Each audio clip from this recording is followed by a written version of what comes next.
তারুণ্যের অভ্যুত্থানের পর যে শহরটা নতুন রূপে সেজে উঠেছিল গ্রাফিতি আর আলপনায়, সেখানে আবার ফিরেছে ঘুণে ধরা জঞ্জাল।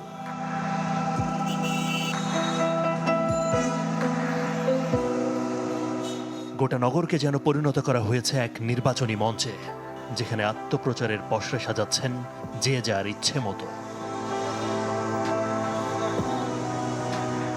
বিএনপি জামায়াত থেকে ইসলামী আন্দোলন কিংবা খেলাফতে মজলিস থেকে রিপাবলিকান পার্টি, রাজধানীকে কুৎসিত করার এই প্রতিযোগিতায় পিছিয়ে নেই কেউ।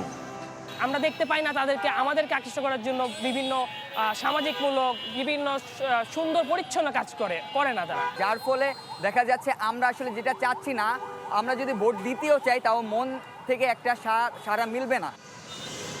পথে ঘাটে শত শত ছবি টাঙিয়ে শীর্ষ নেতৃত্বের দৃষ্টির কাছাকাছি যাওয়ার চেষ্টা করছেন মনোনয়ন প্রত্যাশীরা। এলিভেটেড এক্সপ্রেসওয়ে কিংবা মেট্রো রেলের পিলার কোনো কিছুই বাদ যাচ্ছে না। অনেক জায়গায় পোস্টার ফেস্টুনে ঢেকে দিয়েছে অভ্যুত্থানের চিহ্ন।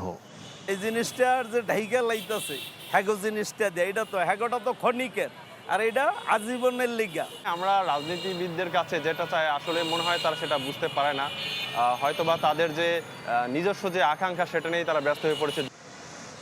নগর পরিকল্পনাবিদ বলছেন, এই দূষণ ঠেকাতে আইনের কঠোর প্রয়োগ করতে হবে।